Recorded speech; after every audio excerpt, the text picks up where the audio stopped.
करी पूजा भूपात अस भाषा। धर्य नाम जो मुनि गुनी राखा इन्हके नाम अनेक अनुपा। मैं नृप कहब स्वमति अनुरूपा मुनि का पूजा करके राजा ने कहा, हे मुनि, आपने मन में जो विचार रखे हों वे नाम रखिए। मुनि ने कहा, हे राजन, इनके अनेक अनुपम नाम हैं, फिर भी मैं अपनी बुद्धि के अनुसार कहूंगा दो जो आनंद सिंधु सुखरासी। सी करते त्रैलोक सुपासी मो सुखधाम राम असनामा।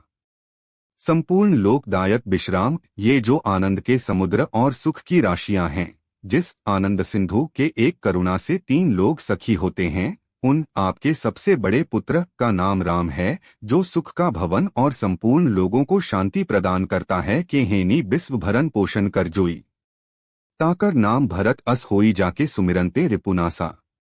नाम शत्रुघ्न वेद प्रकाशा 11 जी संसार का भरण पोषण करते हैं, उन आपके दूसरे पुत्र का नाम भरत होगा, जिनके में मरण मात्र से शत्रु का नाश होता है।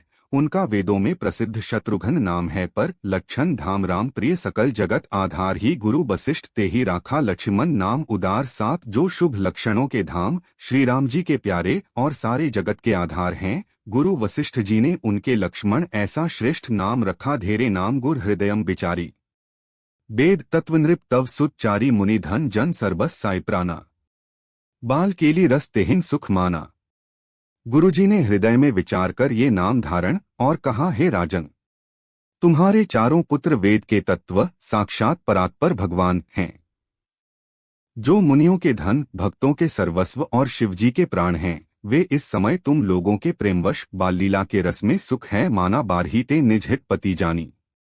लक्ष्मण रामचरण रति मानी। भरत बचपन से ही श्री रामचंद्र जी को अपना परम हितैषी स्वामी जानकर लक्ष्मण जी ने उनके चरणों में भाई प्रभु सेवक जसी प्रीति बढ़ाई प्रति जोड़ ली। भरत और शत्रुघ्न दोनों भाइयों में स्वामी और सेवक की जिस प्रीति की प्रशंसा है, शत्रु दोनों वैसी प्रीति हो गई। कर्ण पीछे श्याम गौर सुंदर दो जोरी। निरखही छवि जन्नी त्रिन चार्यु सील रूप गुंधामा। तत्पि अधिक सुखसागर रामा। वर्टिकल बार श्याम और गौर शरीर वाली दोनों सुंदर जोड़ियों की शोभा को देखकर माताएं त्रिन तोड़ती है, जिसमें दीठ न लग जाए। यों तो चारों ही पुत्रशील, रूप और गुण के धाम हैं, तो भी सुख के तोरी। समुद्र श्री रामचंद्र जी सबसे अधिक हैं। हृदयम अनुग्रह इंदु प्रकाशा।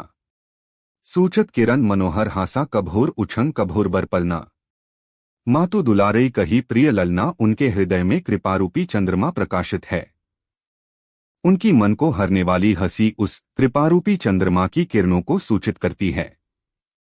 कभी गोद में लेकर और कभी उत्तम पालने में लिटाकर माता प्यारे ललना कहकर दुलार करती है। व्यापक ब्रह्मा निरंजन निर्गुण विगत विनोद। वर्टिकल बार सो अज प्रेम भक्ति बस कौशल्या के गोद। 198 जो सर्वव्यापक निरंजन मायारहित निर्गुण विनोदरहित और अजन्मा ब्रह्मा हैं, वही प्रेम और भक्ति के वश कौशल्या जी की गोद में खेल रहे हैं। काम कोटिचबी श्याम सिरा। नीलकंज बारिद गंभीर। अरुण चरण पंकज नख ज्योति। कमल दलन ही बैठे जनु मोती। उनके नील कमल और गंभीर जल से भरे हुए मेघ के समान श्याम शरीर में करोड़ों कामदेवों को शोभा है। लाल लाल चरण कमलों के नखों की शुभ्र ज्योति ऐसी मालूम होती है जैसे लाल कमल के पत्तों पर मोती स्थिर हो गए हों। एक रेख कुलिस ध्वज अंकुश सोहे। नूपुर धुनी सुनी मुनि मन मोहे। कटी किंकिनी उदर त्रय रेखा। नाभि गभीर जान जहिन देखा। चरणतलों में वज्र ध्वजा और अंकुश के चिन्ह शोभित हैं। नूपुर पैंजनी की ध्वनि सुनकर मुनियों का भी मन मोहित हो जाता है। कमर में करधनी और पेट पर 3 रेखाएं त्रिवली हैं। नाभि की गंभीरता को तो वही जानते हैं जिन्होंने उसे देखा है। 2 भुज विशाल भूषण जुट भूरी। हियम हरि नख अति शोभा रूरी। उर मनिहार पदिक की शोभा। विप्र चरण देखत मन लोभा। बहुत से आभूषणों से सुशोभित विशाल भुजाएं हैं। हृदय पर बाघ के नख की बहुत ही निराली छटा है। छाती पर रत्नों से युक्त मणियों के हार की शोभा और ब्राह्मण भृगु के चरण चिन्ह को देखते ही मन लुभा जाता है। 3 अवज्ञा। कंबो कंठ अति चिबुक सुहाई। आनन अमित मदन छवि छाई। दुई दुई दसन अधर अरुणारे। नासा तिलक को बरने पारे। कंठ शंख के सुंदर समान उतार चढ़ाव वाला 3 रेखाओं से सुशोभित है और थोड़ी बहुत ही है। मुख पर असंख्य कामदेवों की छटा छा रही है। 2 सुंदर तुलियां हैं, लाल लाल ओठ हैं। नासिका और तिलक के सौंदर्य का तो वर्णन ही कौन कर सकता है। सुंदर श्रवण सुचारु कपोला, अति प्रिय मधुर तोतरे बोला चिक्कन कच कुंचित गभुआरे। बहु प्रकार रची मातु सवारे सुंदर कान और बहुत ही सुंदर गाल हैं। मधुर तोतले शब्द बहुत ही प्यारे लगते हैं। जन्म के समय से रखे हुए चिकने और घुंघराले बाल हैं, जिनको माता ने बहुत प्रकार से बनाकर सवार दिया है। 5 पीठ झगुलिया तनु पहिराई, जानू पानी बिचरनी मोही भाई रूप सखिन नहीं कही श्रुति शेषा।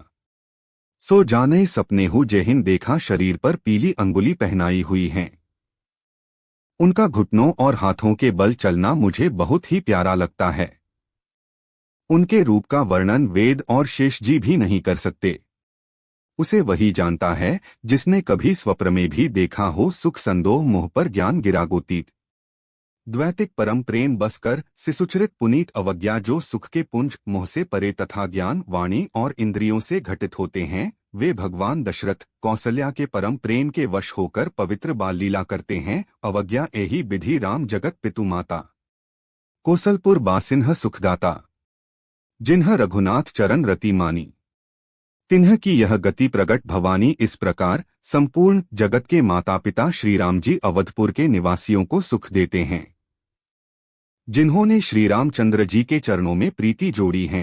हे भवानी, उनकी यह प्रत्यक्ष गति है कि भगवान उनके प्रेमवश बाल लीला करके उन्हें आनंद दे रहे हैं। खुप्ती विमुख जतन कर कोरी, कवन सकड़ भव बंधन छोरी। जीव श्री रघुनाथ जी से विमुख रहकर मनुष्य चाहे करोड़ों उपाय करे, परंतु उसका संसार बंधन कौन छुड़ा सकता। चराचर बस कै राखे, सो माया प्रभु सो भय भाखे है। जिसने सब चराचर जीवों को अपने वश में कर रखा है, वह माया भी प्रभु से भय खाती है। जी ऐन्द्र तब हिकुटी बिलास नचावई ताही, अस प्रभु छाड़ी भजे कहु काही। मन क्रम बचन छाड़ी चतुराई, भजत कृपा करी है रघुराई। भगवान उस माया को भौं के इशारे पर नचाते हैं। ऐसे प्रभु को छोड़कर कहो और किसका भजन किया जाए।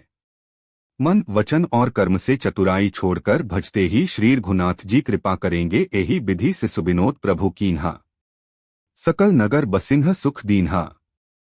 ले उछंग कभो खलरावे, कभो पालने गली झुलावे। इस प्रकार से प्रभु श्री रामचंद्र जी ने बाल क्रीड़ा की और समस्त नगर निवासियों को सुख दिया। कौसल्या जी कभी उन्हें गोद में लेकर हिलाती डुलाती और कभी पालने में लिटाकर झुलाती थीं। प्रेम मगन कौसल्या निसी दिन जात न जान, सुत स्नेह बस माता बालचरित कर गान। प्रेम में मग्न कौसल्या जी रात और दिन का बीतना नहीं जानती थीं। पुत्र के स्नेहवश माता उनके बालचरित्रों का गान किया करती। एक बार जननी अनहवाएं करी सिंगार पलना पौढ़ाए, निज कुल इष्ट देव भगवाना, पूजा हेतु कीन्ह स्नाना। एक बार माता ने श्री रामचंद्र जी को स्नान कराया और श्रृंगार करके पालने पर पौढ़ा दिया। फिर अपने कुल के इष्ट देव भगवान की पूजा के लिए स्नान किया। एक करी नैवेद्य चढ़ावा, आपू गई जहे पाक बनावा पूजा। बहुरी मातु तहवा चली आई, भोजन करत देख सुत जाई। पूजा करके नैवेद्य चढ़ाया और स्वयं वहां गई जहां रसोई बनाई गई थी। फिर माता वहां पूजा के स्थान में लौट आई और वहां आने पर पुत्र को इष्टदेव भगवान के लिए चढ़ाए हुए नैवेद्य का भोजन करते देखा गए। जननी शिशु पहिन भयभीता, देखा बाल तहा पुनि सूता। बहुरी आई देखा सुत सोई, हृदयम कंप मन धीर न होई। माता भयभीत होकर पालने में सोया था, यहाँ किसने लाकर बैठा दिया। इस बात से डरकर पुत्र के पास गई तो वहां बालक को सोया हुआ देखा। फिर पूजा स्थान में लौटकर देखा कि वहां पुत्र वहां भोजन कर रहा है। उनके हृदय में कंप होने लगा और मन को धीरज नहीं होता।